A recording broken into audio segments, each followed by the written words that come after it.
¿Qué mayor amargura tengo yo que vosotras? Pues la mano de Jehová ha salido contra mí. Y ellas alzaron otra vez su voz y lloraron, y Orfa besó a su suegra, mas Ruth se quedó con ella. Y Noemí dijo, he aquí tu cuñada se ha vuelto a su pueblo y a sus dioses.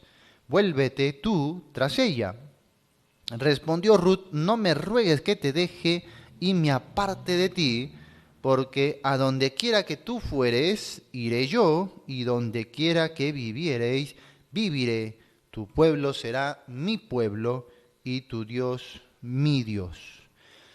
Vamos a leer hasta esta parte, ¿sí? Y bueno, es una gran bendición. Después estaremos complementando el desenlace de esta narración que desde ya te das cuenta es fascinante. Tú comienzas a leer y te hallas en medio de una película, ¿no? Una película así que está empezando de forma muy dramática, ¿no? Y todo ya nos mete a la escena. Y creo que gran parte de esto no solamente tiene que ver con la historia, el drama, ¿no? con esta secuela de hechos también muy difíciles, para cualquiera muy difíciles de soportar, sino también con el hecho de que son personas comunes y corrientes, si te das cuenta. No estamos tratando con sacerdotes o sumos sacerdotes, o con reyes o con profetas, sino con personas como tú y como yo.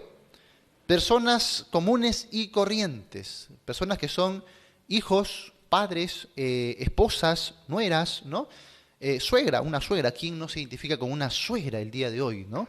Y bueno, entonces son cosas muy comunes a nosotros, el hecho de lidiar con la enfermedad, lidiar con la escasez económica, pasar necesidades, ¿no? A veces distanciarnos forzosamente del hogar, de la casa, la crisis de la fe en la que como seres humanos algunas veces podemos de repente incurrir, ¿no? Algún tipo de crisis, algún tipo también de aflicción. O sea, las cosas aquí son muy comunes a nosotros y por eso llama fuertemente nuestra atención. Sin embargo, tengo que decirles que hay que tener bastante cuidado con eso, ¿eh? Porque recuerda que la Biblia, amado hermano y hermana, no es un libro pues, de convivencias diarias, no es un magazine familiar, no es una recopilación de anécdotas para pasar el tiempo y mucho menos es un libro de historietas que nos dejan alguna moraleja de la vida. Recuerda que la Biblia es un compendio de libros teológicos. La Biblia es, por lo tanto, un gran libro teológico. Yo tengo que poner mi foco siempre en Dios, la persona de Dios y los propósitos de Dios, ¿no? Tenemos que entender la historia teológica de la Biblia y cómo encajaría este libro en esa gran historia. Porque cuando leemos esto y se nos hace tan común a nosotros el dolor, la aflicción, la convivencia familiar, las necesidades, uno rápido se adentra en la historia y puede perder ese hilo teológico, ese mensaje tan profundo que Dios nos ha dado en su palabra con referente a Cristo, a su reino, a la redención, etcétera. Entonces hay que tener bastante cuidado, ¿sí? Recuerda que la parte aplicativa de cualquier estudio viene al final del estudio. No inicies aplicando, ¿no? Ese es el error que normalmente nosotros cometemos cuando leemos cualquier libro de la Biblia. Leemos un verso y ya lo estamos aplicando a nuestras vidas, ya nos estamos identificando, ya estamos pensando, esto está hablando de Daniel Carlos, ¿no? O, no, esto está hablando del hermano Roberto, ¿no? Y ya estamos ahí sacando conclusiones. O esto está hablando de mí, esto está hablando de mi esposa, esto está hablando de mis hijos, no. No lo apliques a tu vida. Por más que los hechos sean bastante comunes y sean fáciles de identificarse con eso, ¿no? Por ejemplo, tenemos nueras, tenemos suegras. ¿Quién no tiene el día de hoy suegra, suegro o yernos? ¿Quién no tiene eso? Entonces comienzan a identificarse rápidamente. Hay que tener bastante cuidado. Está muy bien la identificación, pero eso debe ser al final, cuando hayamos comprendido el mensaje primario, ¿no? La lección doctrinal, el mensaje espiritual, ¿sí? Cuando hayamos entendido todo eso, entonces recién podremos aplicarlo correctamente a nuestras vidas. Así que, lejos de ser una historia bonita, romántica, tienes que ver a Ruth como un libro teológico, ¿sí? Tienes que pensar así, un libro espiritual, un libro para alimentar la fe, ¿sí? Cómo esto apunta a Cristo. Ahí debe estar tus ojos y tu corazón. Así que mucho cuidado con la exageración en nuestra identificación humana o personal con las historias de este libro, ¿sí? Recuerda que el capítulo 1 va a ser solamente la plataforma para los siguientes capítulos. No puedes sacar una conclusión tan acertada solo con el capítulo 1. El capítulo 1 será la base, el trasfondo, como en una película. Al principio la película es un poquito aburrida porque nos está dando historias, trasfondo, ¿no? Un poquito ahí medio tedioso, pero a medida que va avanzando la película se va volviendo más interesante, comienza la acción, llegamos al clima de la historia, llegamos al drama, entonces el capítulo 1 es así, ¿no? Es puramente informativo, es narrativo, y hay que tener bastante, digamos, dependencia de la sabiduría y del Espíritu de Dios para que podamos comprender cómo este primer capítulo nos va a ayudar para entender también todo el hilo del libro, ¿sí? Muy bien, vamos a ver algunos datos interesantes antes de empezar la meditación aquí. Recuerda, estamos viendo Ruth capítulo 1 del verso 1 al 22, la fe que nace en la desesperanza. Y vamos a entender mejor este título y este capítulo cuando analicemos el trasfondo.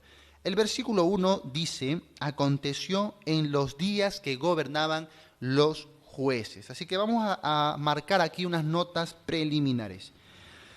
En primer lugar, la trama tiene lugar en el tiempo de los jueces. Eso no tenemos que adivinarlo. El primer versículo nos informa de eso. Hermanos, recuerda que el Antiguo Testamento es toda una narración de la historia de Israel, desde sus inicios como una familia, cómo se va volviendo tribus que compartían una familiaridad con sus problemas, etc.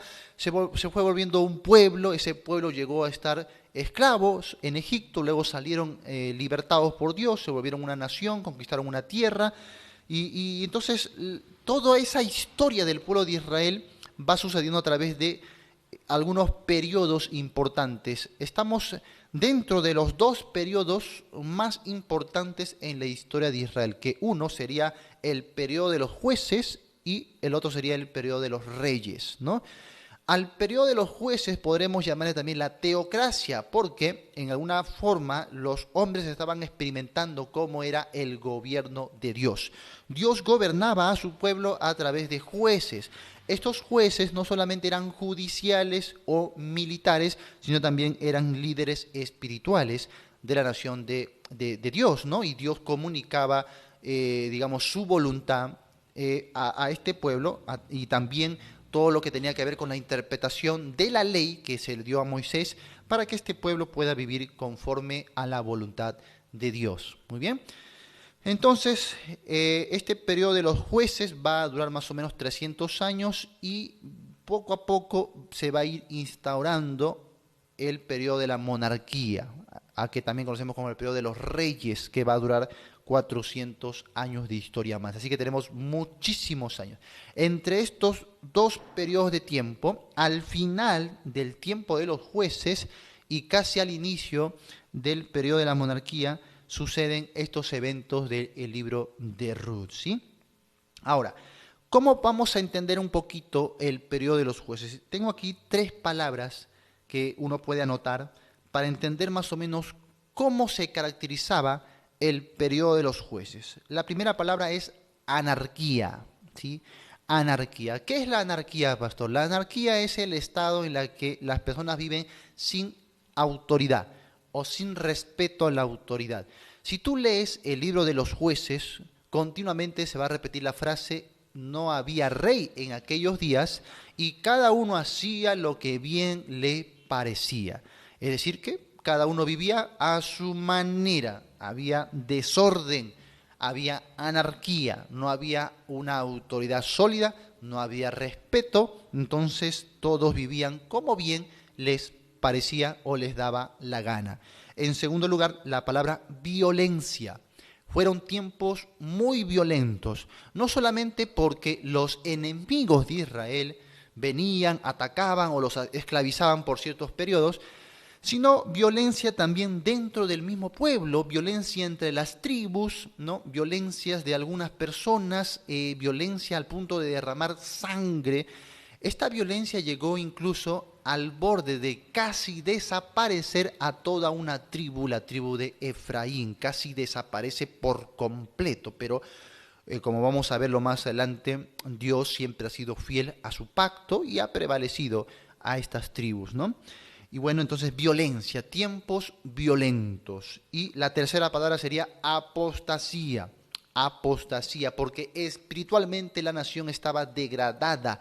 La nación se olvidaba de Dios continuamente a pesar de las advertencias que se le había dado pues a la primera generación que entró a la tierra de Canaán con Josué. Y a pesar de todo, ellos siempre olvidaban a Dios y terminaban adorando a los ídolos de los cananeos.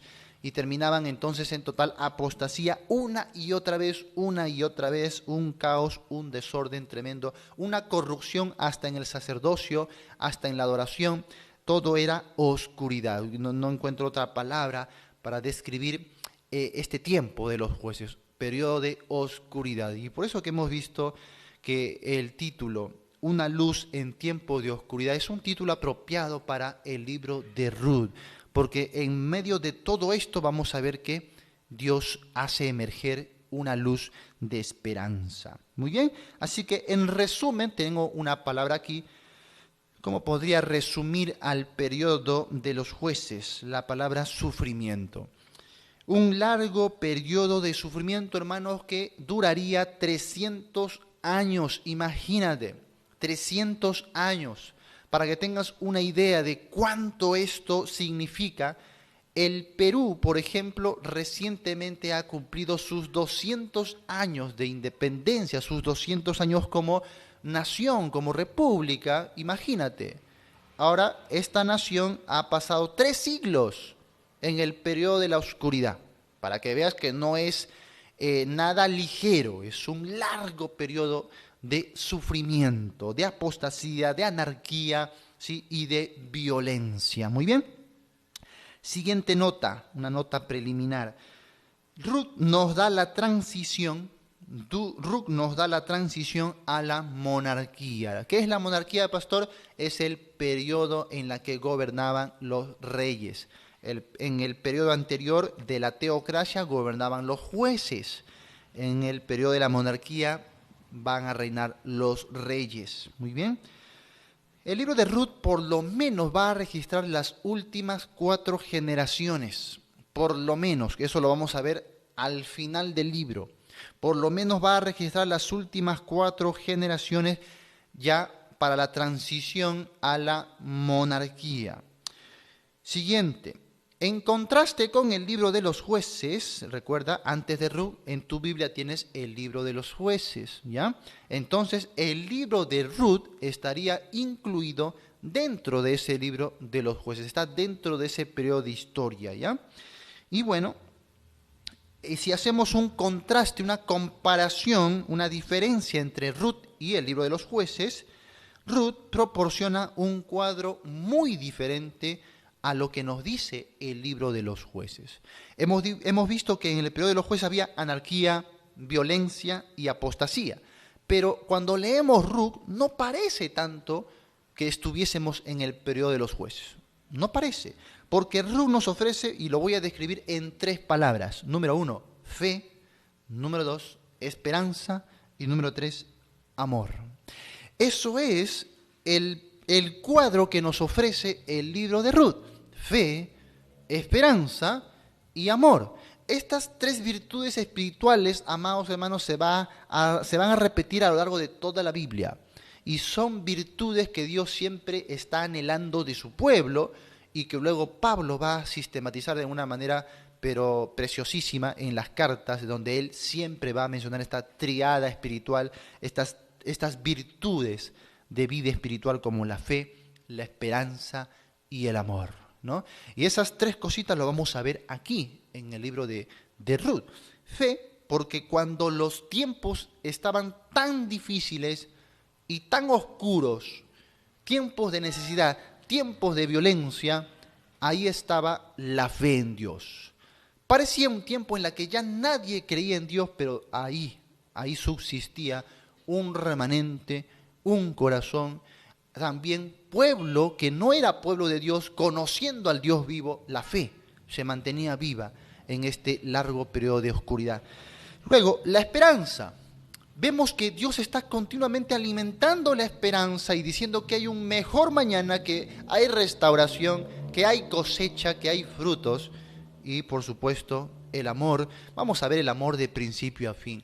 Vamos a ver el amor entre Noemí y sus nueras, vamos a ver el amor de Ruth, luego el amor de Boaz, y así vamos a ver el amor de Dios en realidad a través de estos personajes. Así que mira cómo el libro de Jueces, mira la diferencia: Jueces, anarquía, violencia, apostasía, sufrimiento. Bueno, Ruth ofrece fe, esperanza y amor. Siguiente punto. Ruth y Esther son los únicos libros con nombre de mujer, ¿sí? Los únicos libros que tienen un nombre de mujer. Para aquellos que decían que la Biblia es machista, escrita por hombres machistas, pues se han equivocado. Aquí tenemos 2 libros de la Biblia que tienen el nombre de una mujer. Uno, Ruth, y el otro es Esther, ¿ya? Ahora, Esther nos cuenta la historia de una mujer judía que se casa con un hombre gentil. Interesante, ¿no? Esther es una mujer judía que llega a casarse con un gentil, un hombre gentil, y al fin y al cabo el trasfondo de esa historia tiene que ver con los propósitos de Dios para el pueblo de Israel. Y Ruth, por lo contrario, tiene que ver con una gentil que se casó con un hombre judío. Qué interesante. Ruth es una gentil, una moabita, por si acaso hay hermanos que todavía creen que Ruth es judía. No, señor. Ruth es pagana, es gentil. Fue rescatada del pueblo de los gentiles para ser parte del pueblo de Dios. ¿Cómo se llama eso? Redención. Muy bien. Una gentil que se casó con un hombre judío. Entonces, cuando analizamos los 2 libros, Esther y Ruth, no parece haber tanto una énfasis como que entre judío o gentil, ¿no? Porque los que estudian Ruth normalmente dicen, como Ruth es gentil y Boaz es judío, entonces eso es un tipo de la iglesia gentil y Cristo, Cristo, que era un judío, ¿no? Muchos lo hacen así, y eso ya se está llevando a la alegorización. Luego, ¿qué pasa si analizamos Esther? Porque Esther no es gentil, es judía. Acá la esposa es judía y ahí ya entonces no nos ponemos de acuerdo, ¿eh? Entonces no tiene que ver tanto con quién es la esposa, si Israel o la iglesia o esos temas. No alegoricemos prontamente las escrituras. Aquí el detalle más bien tiene que ver con no el hecho de ser esposa gentil o esposa judía, sino tiene que ver con el detalle de la restauración, el detalle de la redención, ¿sí? El detalle también de la relación de amor. Algún estudioso que estaba leyendo por ahí decía que no importa tanto si es judía o gentil la esposa, lo que se grafica es que Dios llama a un pueblo de judíos o de gentiles sin diferencia. Y eso es el mensaje de la Biblia. Dios en toda la Biblia está llamando a un pueblo para su nombre, de judíos como de gentiles por igual. Algunos estudian la Biblia con un enfoque totalmente incorrecto. Por ejemplo, dicen, en el Antiguo Testamento la salvación era solo para los judíos. En el Antiguo Testamento Dios solo llamaba a los judíos. En el Nuevo Testamento Dios ya ahora sí llama a los gentiles. Y eso es totalmente falso. Eso es un mito, pero sin embargo, como lo seguimos escuchando hoy en los púlpitos, ¿no? En las clases de estudio bíblico, seguimos escuchando esas teorías y en realidad son mitos, porque cuando uno estudia la Biblia se da cuenta que Dios desde el Antiguo al Nuevo Testamento está llamando a judíos y gentiles por igual. Los está llamando siempre al arrepentimiento, los está acusando a ambos de pecado. Dios no tiene favoritismo, Dios está tratando con ambos pueblos para hacer un solo pueblo de la fe. A eso quiere llegar todas las páginas de la Biblia. Muy bien. Bueno, ahora, así como hemos visto un contraste entre Ruth y Esther, también vemos un parecido, una semejanza, ¿ya? En ambos casos Israel estaba bajo un yugo opresor, ¿sí? Por ejemplo, cuando leemos Esther, recuerda que Esther pertenece al periodo post-exílico, o sea, mucho más adelante, más allá de incluso de Daniel, de Ezequiel, por ahí, ¿no? Muy, muy lejos, cuando ya Israel estaba volviendo a su tierra después de los 70 años de exilio o deportación. Bueno, en esta etapa Israel estaba bajo el yugo de Persia, ¿ya? De Persia, y ahí Esther es usada para que la nación de los judíos no sea aniquilada. ¿Qué estamos viendo? Siempre vamos a ver el mismo patrón, desde Génesis hasta Apocalipsis. La lucha entre la simiente de la serpiente y la simiente de la mujer. Así que Satanás está buscando exterminar al pueblo de Dios. Y lo va a hacer a través de muchas historias que vemos ahí plasmadas en la Biblia. Así que el libro de Esther es otro intento de Satanás por aniquilar al pueblo de Dios, pero Dios utilizaría una mujer para salvar a su pueblo del exterminio. Muy bien. Y bueno, con Ruth ya hemos visto que Israel también se encontraba bajo un yugo opresor, esta vez bajo naciones cananeas, naciones paganas, ¿sí? Que una y otra vez oprimía al pueblo de Dios. Pero en este tiempo de oscuridad que hemos analizado, la mayor opresión venía de dentro, que era del pecado, ¿no? De la apostasía, de la anarquía, del desorden y de la oscuridad.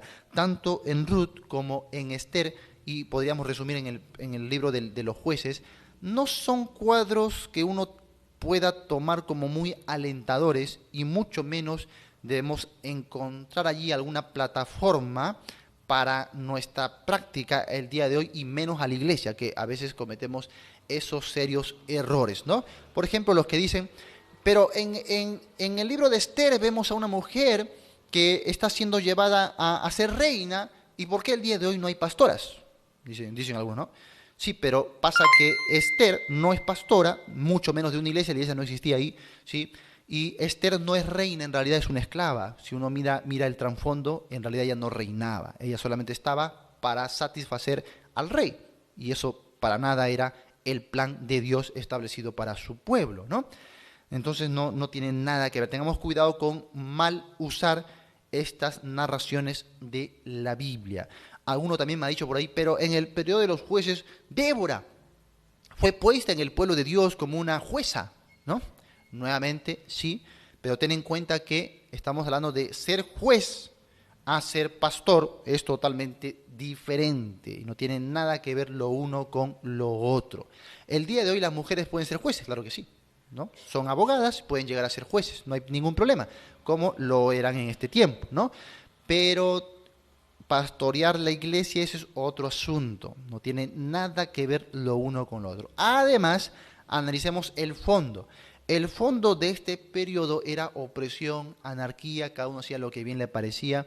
No es un buen referente para usarlo para la iglesia de Dios, ¿ya? Así que tengamos mucho cuidado con esos deslices de interpretación. Muy bien. Bueno, entonces sí hay un parecido entre ambos libros en el sentido de que la nación no se encontraba nada bien.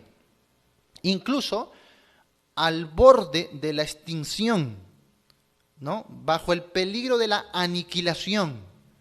Y allí es donde Dios introduce una luz de esperanza. Y vamos a ver a un Señor totalmente soberano que es capaz de usar también a una mujer. Unas mujeres como ellas que eran simples y comunes y sin embargo Dios las usa tremendamente, ¿no? Muy bien.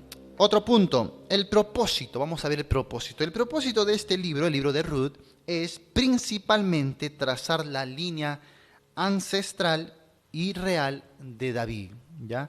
Ese es el propósito primario. Cuando tú vayas a estudiar el libro de Ruth, no vayas a pensar que el propósito es decirnos cómo debe ser el trato entre una nuera y su suegra. Eso no es el propósito del libro. Tampoco es el propósito marcarnos cómo debe ser la unión o el matrimonio entre un hombre y una mujer. No, no es el propósito. Varios jóvenes enamoradizos el día de hoy van a Ruth a encontrar ahí, mira cómo debe ser cuando encuentre una ayuda idónea. No tiene nada que ver. Es más, el último versículo que hemos leído en el capítulo 1 en el versículo 16, no me ruegues que te deje, ni me aparte de ti. Ha sido un versículo, creo, de los más tergiversados de la historia. Es un libro, es un pasaje que normalmente se usa en los matrimonios o en las declaraciones, en las pedidas de mano, ¿no? Cuando hay un compromiso, el varón le dice a la mujer, no me ruegues que te deje y me aparte de ti, porque a donde quiera que tú fueres, iré yo, y donde quiera que vivieres, viviré. Tu pueblo será mi pueblo y tu Dios mi Dios. Y todos, suspiran, ¿no? Ay, qué romántico, dice. Así se declaró nuestro hermano Efraín a su esposa. Ay, qué romántico nuestro hermano, ¿no? No, no, no. Sí. Mujer o varón, ¿ya? Si tu pareja te saca este versículo para dedicártelo románticamente, tírale en la cara y tírale algo, no sé, una cachetada, algo tírale, ¿ya? Dile, no tuerzas las escrituras, por favor. Aquí nada tiene que ver el amor eros, el amor romántico, el amor de pareja. Borren eso de sus invitaciones de matrimonio, borren eso de la parte que a veces ponen atrás en sus fondos matrimoniales, porque no trata del matrimonio. Es más, es algo que está diciéndole una nuera a su suegra. Así que no desviemos la historia. No le está diciendo esto un hombre a una mujer o una mujer a un hombre. Es una declaración de una nuera a su suegra y más que nada, como vamos a ver, es una declaración de fe. De fe, tiene que ver con conversión, ¿sí? Con conversión, hermanos, con una transformación espiritual. Esto es un compromiso que uno asumiría con Dios en el momento de convertirnos a Cristo. Entonces nada tiene que ver con una relación de pareja. Por eso les digo, tengan mucho cuidado porque Ruth es altamente familiar, narrativo y nos podemos identificar rápido y comenzar a tergiversar los versículos que encontramos allí, ¿no? Así que mucho cuidado con ese aspecto. Entonces, el propósito de este libro no es contarnos cómo hay que ser mejores personas, cómo hay que tener mejores matrimonios, cómo hay que mejorar la relación con la nuera y la suegra. No, el propósito de este libro es trazarnos la línea ancestral del rey David. Ese es el propósito básico, el propósito primario. Se está escribiendo no en el periodo de los jueces, también quiero hacerte esa aclaratoria. Porque si bien el versículo 1 dice en el periodo o en el tiempo que gobernaban los jueces, ¿no es así? Pero el autor no está escribiendo eso en el periodo de los jueces. El autor está escribiendo en el periodo de los reyes. O sea, ya pasaron muchas décadas. Estamos por la época más o menos del rey David, o por lo menos cuando el rey David está ya saliendo del trono, ¿no? Y posiblemente esté ingresando Salomón. Estamos en un periodo ya bastante avanzado, pero se escribe la historia que sucedió pues décadas antes. ¿Para qué? Para demostrar la línea ancestral de David. Eso era el propósito primario y básico para las personas de la época de los reyes, ¿no? Y así autentificar que efectivamente David era heredero al trono y con él pues toda su línea, toda su casa, que finalmente eso nos llevaría hasta Cristo. Y ese es el propósito primario teológico del libro de Ruth en la Biblia, ¿ya? Ahora, tras este propósito, tenemos que el libro de Ruth puede entenderse por lo menos de tres maneras básicas. Número uno, en un modo típico, ¿ya? En un aspecto típico. Es decir, que el libro de Ruth es un cuadro de tipología. Hay tipo aquí con referente a Cristo y su reino, ¿ya? Y podríamos estudiarlo, analizarlo de esa manera. También hay un enfoque teológico. Ya vamos esto más a lo doctrinal. Y podemos analizarlo en un aspecto teológico. Cómo esto se relaciona con el mensaje teológico de la Biblia. Y en tercer lugar, un modo práctico. Un modo práctico. Y eso hay que dejarlo siempre al último lugar. Es decir que el libro de Ruth va a contener también principios espirituales que van a alimentar nuestra fe, que nos van a guiar como creyentes o como pueblo de Dios, pero entendiendo su aplicación dentro del enfoque teológico o típico que antes hemos visto, ¿ya? Y eso lo vamos a ir viendo a medida que pasemos por los pasajes para ir guiándoles apropiadamente en su estudio personal de Ruth. Bien, pasamos a lo siguiente, el mensaje. El mensaje. ¿cuál sería el mensaje para los lectores de la época? Recuerda que los lectores no son los que vivieron en el periodo de los jueces. Los lectores iniciales o primarios de este libro son los que vivieron en el periodo de los reyes. Estamos por ahí en el reinado de David, por ahí estamos, ¿no?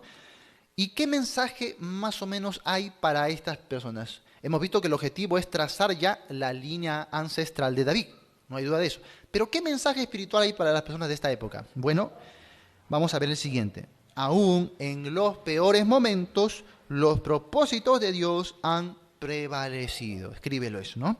Aún en los peores momentos, los propósitos de Dios han prevalecido. Este sería el mensaje espiritual para los primeros lectores que podríamos luego ya contextualizar para nosotros el día de hoy.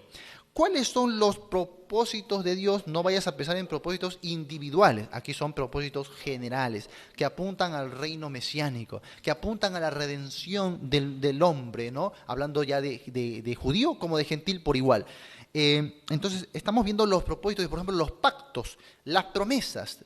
Aquí el pacto abrámico va a ser defendido, va a ser guardado, porque recuerda, estamos en un fondo ¿cómo se llama?, de contienda. Satanás está buscando aniquilar al pueblo de Dios y que con ello Dios no pueda cumplir la promesa que se hizo a la humanidad en Génesis 3:15.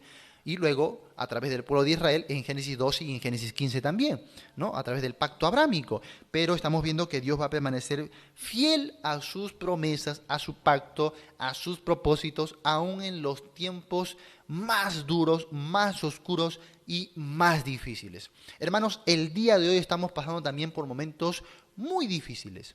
¿Quién iba a pensar que íbamos a atravesar tiempos como los de hoy, ¿no? De extrema apostasía, de un declive espiritual tremendo en el mundo. Las iglesias el día de hoy en su mayoría no están bien instruidas en la doctrina, en el estudio de la palabra de Dios, ¿no? Estamos viviendo tiempos de necesidad, tiempos de crisis económicas en el mundo, ¿no? Estamos viviendo tiempos de pandemia, ¿no? Donde la gente está con temor, con miedo, tiempos de corrupción. Los gobiernos del mundo están aprovechando esta situación, ¿no? para enriquecerse, juegan con el pueblo y mire estos tiempos muy difíciles. Así que nos identificamos en ese sentido con el mensaje espiritual. El mensaje espiritual va a subsistir en los siglos para llegar a los días de hoy y decirnos, hermanos, que aún en los momentos más difíciles los propósitos de Dios se van a cumplir. Y que tú te mantengas con esa fe, con esa confianza de que Dios va a cumplir sus promesas, Dios va a cumplir su pacto, Dios va a llevar a cabo su propósito, pero ¿cómo juega usted parte en todo eso? ¿Usted será una víctima más del sistema? ¿Vivirá echándole la culpa de todo al gobierno o a su familia, a sus padres o hasta a sus suegros? ¿Usted tomará esta renuncia espiritual a los propósitos de Dios para simplemente vivir en el fracaso, en el olvido, en el abandono? ¿O asumirá este mensaje y dirá, aunque el mundo se esté cayendo a pedazos, Dios sigue siendo Dios, Él es fiel y Él no ha cambiado y sus propósitos se mantienen inalterables, así que yo voy a seguir adelante. Yo me voy a poner en pie cual sea la situación, no voy a claudicar. Y aun cuando estamos viviendo tiempos tan duros, voy a seguir concentrado en la misión espiritual que Dios me ha dado para vivir en este mundo. El día de hoy, creo que el peligro más grande, amados hermanos, no es la pandemia, no es la necesidad o las crisis o la corrupción o la violencia que estamos experimentando en el mundo, aquí en Lima, Perú, cómo está aumentando cada día los asesinatos, la violencia, Dios mío, ¿no? Y no queremos eso para ningún pueblo, pero esa es la realidad. Pero en medio de todo eso, uno puede decir, no voy a abandonar los propósitos de Dios, voy a servir, voy a ponerme en pie, voy a estudiar la Biblia, voy a proclamar el Evangelio, voy a ser discípulo, voy a ser un adorador en espíritu y en verdad. ¿Cómo vamos a traer ese mensaje para nosotros mismos el día de hoy? En tiempos difíciles, Dios sigue siendo fiel y Dios sigue siendo bueno. Y Dios, hermanos, nos ama. No olvidemos este hermoso mensaje que nos va a dejar el libro de Ruth. Muy bien, pasamos a lo siguiente. Ahora, antes de eso, recuerda, te voy a dejar aquí algo que ahí en el estudio lo anoté aparte como para que no se me olvide. Dice, Ruth comienza con un funeral y termina con un nacimiento. No hay que olvidar eso. En el primer capítulo tenemos funeral, además tenemos como 3 funerales y termina la historia con nacimiento. Así que se ve claramente el mensaje espiritual. Aunque hay desesperanza, hay que mantener la fe. Por eso al capítulo 1 le hemos puesto la fe que nace en la desesperanza. Aun cuando los tiempos parecen nada alentadores, hay que mantener viva la fe. ¿Sí? ¿Qué aprendemos del personaje central? No le he puesto el personaje principal porque el personaje principal es Dios definitivamente. Pero en la trama todo parece orientarse a Ruth. Ruth sería el personaje central aquí.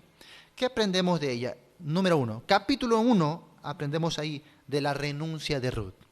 Ruth tiene que renunciar a muchas cosas y se entrega por fe al Dios vivo y verdadero. En el capítulo 2 aprendemos de la solicitud de Ruth. Ruth estaba dispuesta, no solamente había optado por lo que era mejor para ella, ahora Ruth quería también servir a otros, quería ser útil, ¿no? Y lo demostraba con hechos, la solicitud de Ruth, su servicio. En el capítulo 3, ¿qué aprendemos de Ruth? La esperanza de Ruth, su esperanza, ¿no? Vemos que ahí que la historia parece llegar a su clímax en donde el cuadro no es tan alentador ni para ella ni para Noemí, pero aún había esperanza. ¿Sí? Ahí aprendemos mucho de la esperanza de Ruth. Y en el capítulo 4 aprendemos de Ruth su alegría, la satisfacción, su cosecha, la alegría de Ruth, el gozo espiritual de Ruth. Entonces aprendemos ahí renuncia, solicitud, esperanza y gozo. Estamos hablando de gozo en un tiempo muy difícil como el que hemos descrito, el periodo de los jueces. Esto me recuerda a la epístola de Filipenses, donde Pablo, estando en la cárcel, estando enfermo, tenía enemigos fuera y dentro. Hermanos, en una época tan difícil para él, él dijo, me gozo y me gozaré aún. Me gozo en Cristo porque para mí el vivir es Cristo. Y no me importa nada en este mundo, salvo Cristo y su obra. Pablo estaba enamorado de Cristo. Su corazón estaba apasionado por Cristo. Así que cuando él contemplaba las cosas muy difíciles con ese amor en Cristo, él solamente podía experimentar gozo, victoria, alegría espiritual. Y Dios desea ese gozo para ti el día de hoy. Dios desea ese gozo para los tuyos, Dios desea ese gozo para nosotros, su pueblo. La respuesta o la clave es sencilla. Así como Pablo o así como el mensaje de Ruth, en tiempos muy difíciles aprendamos a centrar nuestros ojos en Cristo Jesús. Porque si nuestros ojos van a estar siempre en las cosas materiales, en los problemas, en las crisis, en las debilidades, en las enfermedades, obviamente que nuestro lado humano siempre va a ir a la tensión, al estrés, ¿no? Quizás a la depresión, a la angustia. Perdemos el gozo. Dios nos aliente el día de hoy que no hay nada en este mundo corrupto, difícil, oscuro, no hay nada que pueda competir con el gozo de Dios si tú siempre pones a Cristo en primer lugar. Así que ánimo, bastante aliento espiritual para todos nosotros. Muy bien, ahora